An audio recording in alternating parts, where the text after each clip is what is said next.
All right, what's up, folks? July 24th, Thursday, 2025. Here with our co-host Josh for the Crypto Report. How you Good doing, morning, Josh? good morning, good morning. Wonderful. Yourself? I'm doing great. Listen, there's no better trade in the market right now, in the TradFi market or in the crypto market, than being long crypto. Am I crazy?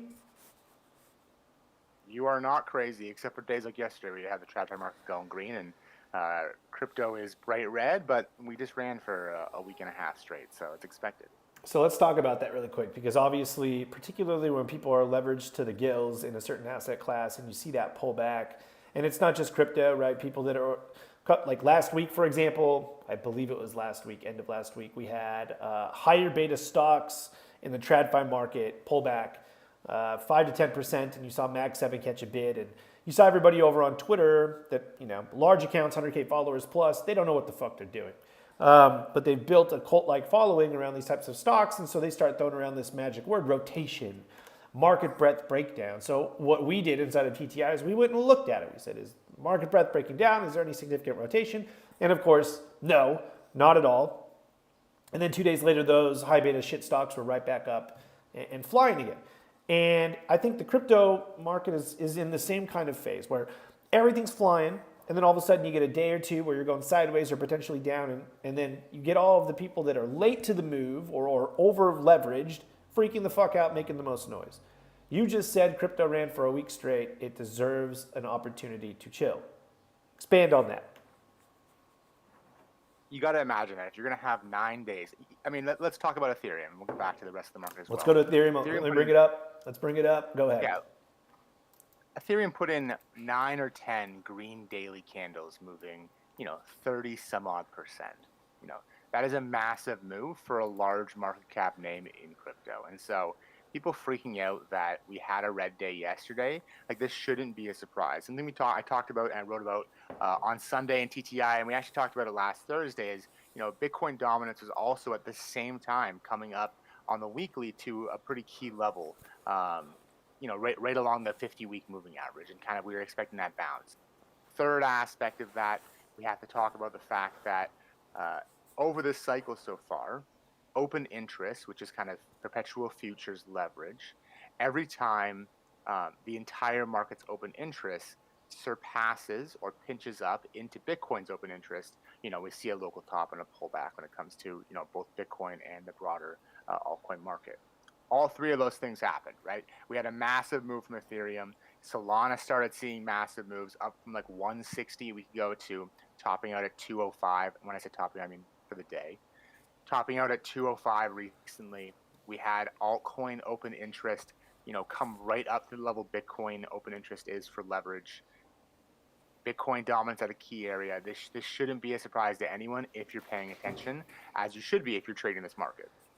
Well, most people pay too much attention. I think that's what I want to get into, is that they stress over every single move. And something that we were talking about earlier today inside of the Discord, I posted it on Twitter, you can learn a lot from the greats. And one of the greats that I lean in on is George Soros. Regardless of whether or not you like the fucking guy outside of the market, that's totally fine. I think he's a piece of shit. But he's an incredible market operator. And as a matter of fact, if you're of the opinion that Stanley Druckenmiller is one of the best of our generation, well, he came out of the George Soros train of thought. What did he say? He said, listen, if you identify a bubble, get in as early as you can, add fuel to the fire, make as much money as you can on the left side of that bubble, and don't be the last asshole holding once it pops. The fact that people are freaking out over a single day move to the downside leads me to believe that these guys don't know what the fuck they're doing. And I'm going to reiterate this respectfully. We will take their money one way or the other. If you want to hop in and out of these long-term trends that are just breaking out, feel free. You're going to underperform the assholes that can just sit in a position and wait. And here is the magic word: bull market. It's a bull market. In bull markets, you do not short the rips.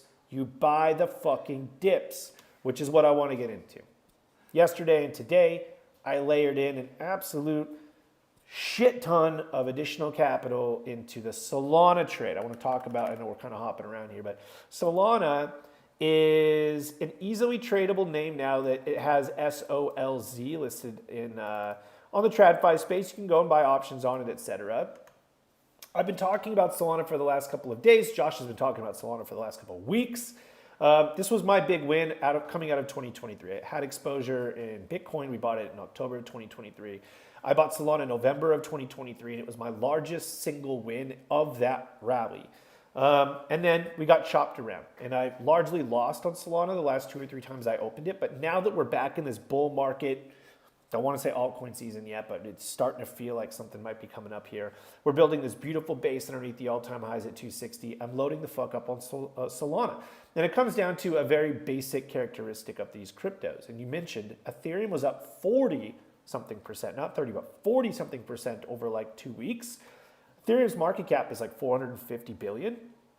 Solana's is like 105 billion.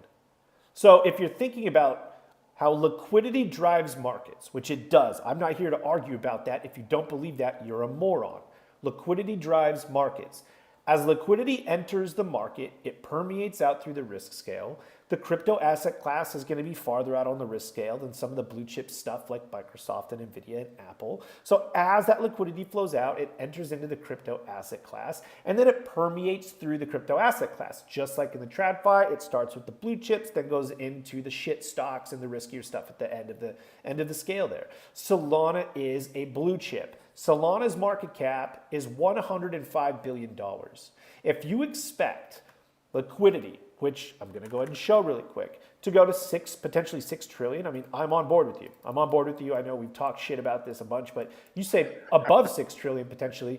We'll say, I'm just going to use the fib that I have on the chart right now, 6.7 trillion. If you think the market's going to 6.7 trillion and you don't think Solana is going to outperform some of the larger market caps being a blue chip, you're crazy. You don't understand how this stuff works. And this has nothing to do with use case. This has nothing to do with whether or not I like Solana as a token or the person that made it. I don't give a shit. I'm thinking about this strictly from a kind of a technical characteristic standpoint. It's a smaller market cap. It's considered a blue chip. If I expect Ethereum to go to I expect Ethereum to double or triple this cycle, then you have to assume that Solana is going to like 5 to 10x. That's not insane to think about. It's not insane to think about coming from a $100 billion market cap to a $1 trillion market cap, Ethereum moving from a 400 billion to like a 2 trillion or something, and then Bitcoin doing what Bitcoin's going to do. Am I off by rocker for thinking this, or does it make sense? Not at all. Not at all. I mean, even just talking about liquidity, that 40% move in Ethereum is literally the entire market cap of Solana. It did that in a week. Yeah, exactly. That's easy work, right? So you're right. Yeah, when that flows down, I couldn't agree more. Another example of kind of these blue chips majors. I mean, the supply is controlled by someone, whatever, but like Binance Coin, nobody talks about it. Yep. Barely anybody trade it because it's really only available on certain exchanges, mostly not U.S. exchanges. But like new all-time high this week. That is a multi-$100 billion asset right now, also going up. And so the liquidity is in the market. It is sloshing around. So to think that, Solana isn't at the minimum going to make a new all-time high, if this market is going to continue to rip like you and I both think it is, then you have a bit of brain damage if that's the case. It is. I mean, and so there's so many people that are holding back on putting this trade because they're fucking brainwashed from some, dick shit on Twitter with a cartoon avatar telling you that Solana is a scam. Like, listen, I don't know about you guys, but as long as you're not perpetrating the scam, you can make a lot of money in scams. Think about 2021 rally. Think about the 2020 rally. Half that shit that we made a majority of our money, Cumrocket, Fartcoin right now, like all of these are all Ponzi schemes, everything. We're not going to get in trouble for. We're not putting it out there. We're simply trading the price action. You can make a lot of money on this stuff. So if you're looking at a chart and you're thinking to yourself, like, I don't know, this kind of looks like a scam, and it's not some like pump fun $50 million market cap bullshit, but I'm talking like a blue chip or something, you're out of your fucking mind if you're not looking to put capital into these and make money. Because listen, you don't have to like Binance Coin, for example. Maybe a bad example because we can't trade this off Coinbase, so a lot of US investors and traders are locked out. But you don't have to like Binance. You might not ever want to use Binance Coin, but the dollars you pull from the trade, you can pay your rent, you can pay your mortgage, you can buy the car, you can go on vacation. And that's where most people fall off, is they like X out a chart or a coin because of, this and this, when in reality, it's all all of this shit is trash. None of this stuff really matters. The entire crypto market cap's 4 trillion, if I'm not mistaken, 3.97. If it went to zero tomorrow, nobody would give a fuck except for the people that obviously bank with Bitcoin right now. But in reality, it's worth the same amount as Nvidia. You know, it's like it's not this big thing. So take advantage of it while it's still small. It's like trading commodities futures in the 80s, folks. This is the Wild West. We're moving towards institutionalization. We're moving towards a larger market cap where these types of moves aren't going to happen anymore. This is your opportunity to take these trades. Something I want to talk about, because we haven't talked about Bitcoin yet, is Bitcoin has taken a breather over the last couple of weeks after a nice little rally up into new all-time highs near 120. Give me your idea here. What's going on with Bitcoin? Obviously, we're still up only, but are you looking to add in here? What's your thought process on adding exposure, short-term, long-term, et cetera? Are you already allocated? What are we doing here? Yeah, absolutely. I mean, I think most everyone in TTI, hopefully most people in the crypto market, already have long-term and short-term Bitcoin exposure from that kind of, we were loading the boat at 103K all the way up to 110 till we broke out. And so, yeah, I assume most folks still holding that short to mid-term play. You can buy the breakout of this flag. Bitcoin has been incredibly strong. Even yesterday when the market sold off, you had Ethereum down 5%. You had altcoins down, call it 5 to 20%, depending on, how volatile they are. The coin was down, I think, 1%, currently back up, heading back towards 20K. And so I think the move on Bitcoin or IBIT, whichever one is your preferred, vehicle for volatility and volume and trading, is you essentially long that 121K breakout. Take that, have your stop set below this current kind of consolidation fractal, this little bull flag we're building here. Great R to R. If you expect Bitcoin to go significantly higher than 123, then you can easily get a 4-to-1 trade setup here from the breakout at 121 and stopping out kind of below 116. You can even tighten that up once it breaks out. Yeah, and I'm on board I think with that. Bitcoin looks great. Yeah, and it's been incredibly strong. And this is what we expect, right? When you're tweeting about, when we're talking about, when we're writing about kind of the ETH BTC, this is the part of the cycle where Bitcoin and Ethereum kind of go back and forth. This happened in 2020 into 2021. Right? You had Bitcoin break all-time highs. You had it run to, I think, 34, 36K. It came back to about 30. Took a breather for a little while. Ethereum ran from $400, $500, $600 to $1,200. It took a break for a couple of weeks. Bitcoin ran to 48K. Ethereum ran from, we'll call it 900 at that time after consolidated down up to 21, 2200. Bitcoin ran to 69. Ethereum then ran to 4800. And so this is just kind of all par for the course. And anyone who's telling you differently and screaming into the ether online that, oh my God, Ethereum, Bitcoin, it's all over. The bull market's over, just has no fucking idea what they're talking about. They don't know what and that's totally fine, by the way. I want to point this out. You do not have to share the same opinions as us. If we end up being wrong, we're going to lose money off of this thesis. But if we end up being right, I want you to sit there and think about the repercussions of your terrible fucking decisions. And hopefully you rectify them. In bull markets, you buy uptrends. And hopefully, at least inside of TTI, we want to buy the strongest uptrends. That's really it. Which leads me to my last kind of little spiel here, and then we're going to get into the trade of the day that you have.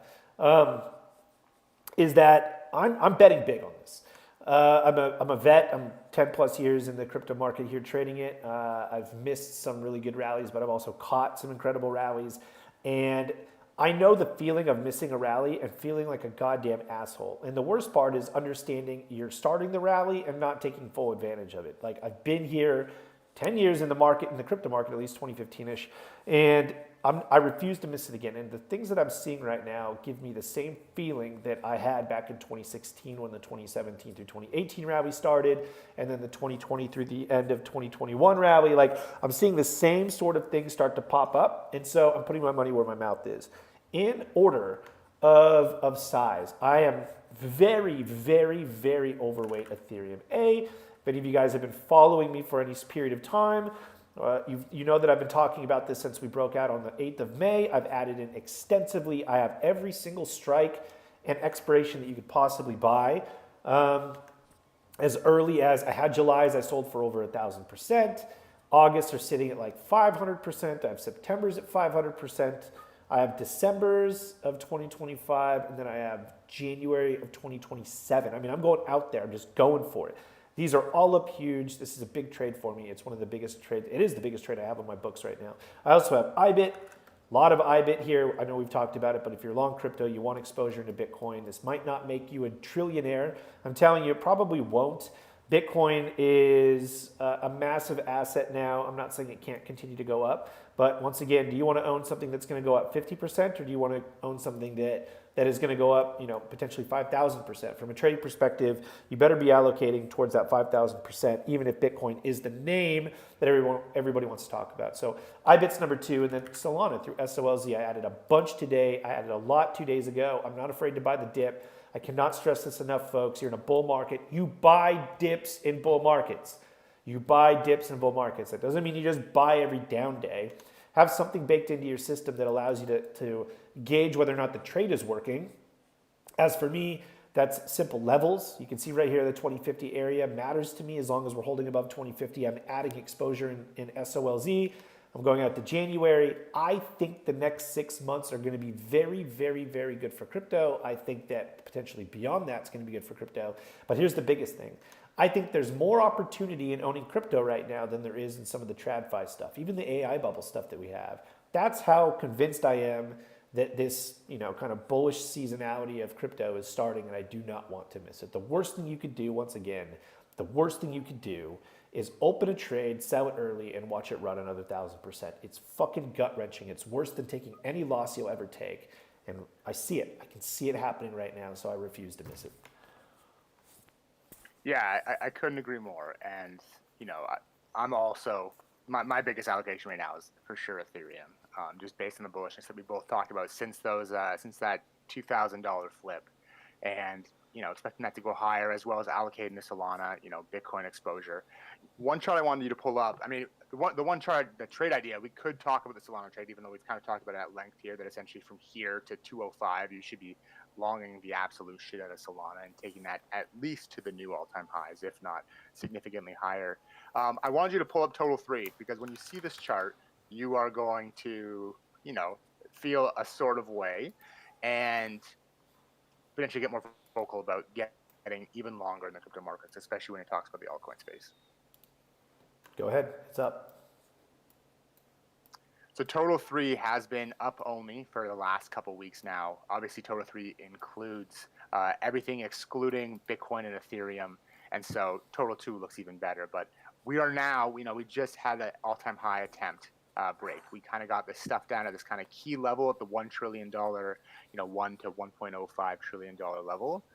Folks, when this breaks above that, when we get to 1.1 trillion and above, you need to be pushing risk into the market. Regardless of what your favorite influencer on crypto Twitter says, this is a clear sign of liquidity and risk is flowing into the crypto markets. And this is the time to take those trades you're watching and see them explode. This isn't what you would look for in a top. Very, very clearly, this is something that, we're going to potentially explode much higher. And we haven't really touched all-time highs yet this cycle. We were up for a couple days, a handful of percent, 10% above the previous all-time high, and then got stuff back down in March 2024, in December, January 2024. And so when this breaks above that 1.05, that $1.1 trillion level, you should really be locking in respectfully and allocating. I will say disrespectfully. If you're not long crypto with Total 3 breaking out to all-time highs, you are a moron.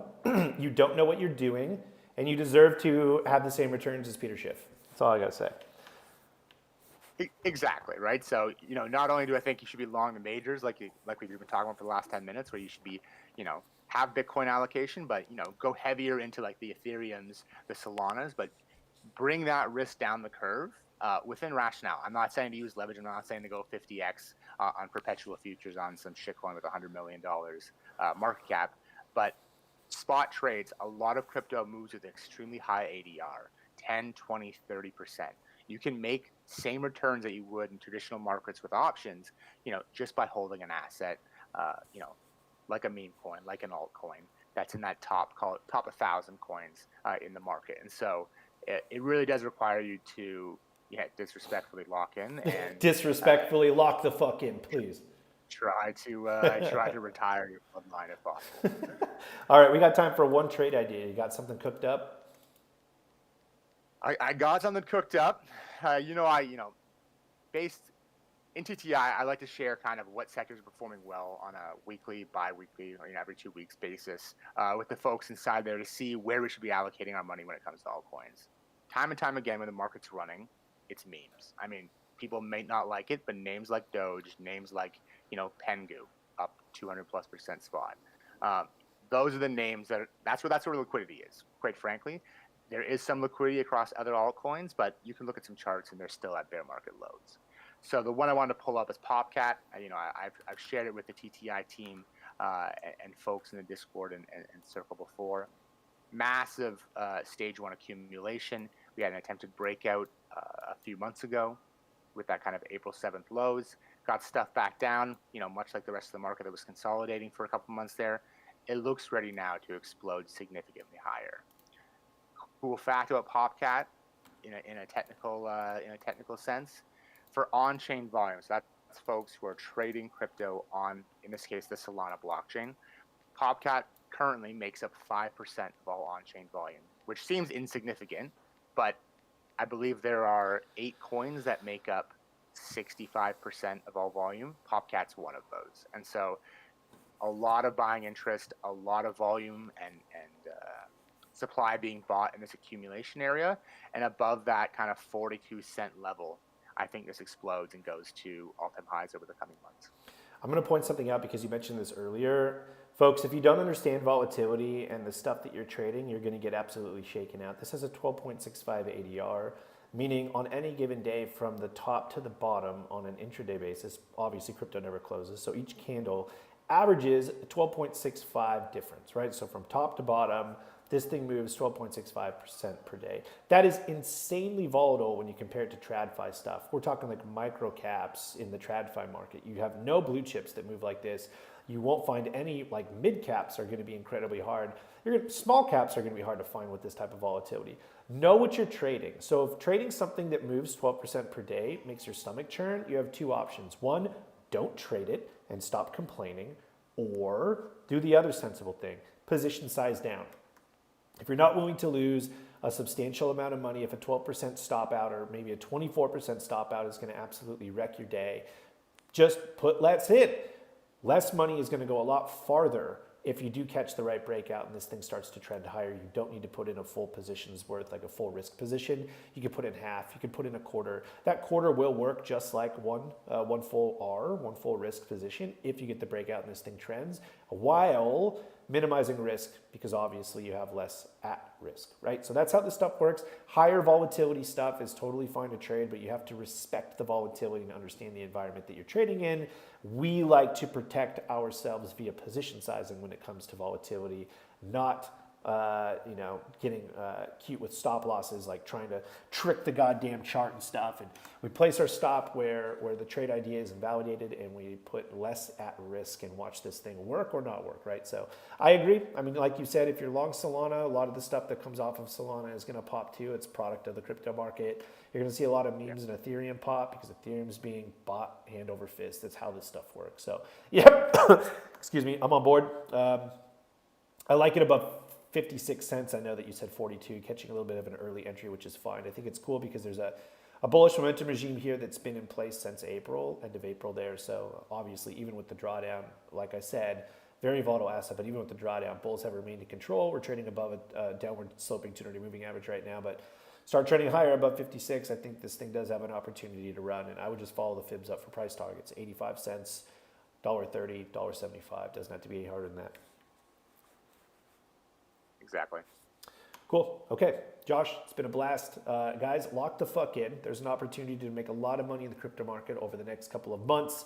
Don't get fudded out. Just make sure you know exactly how much you're willing to risk if things don't work, and then just sleep like a baby.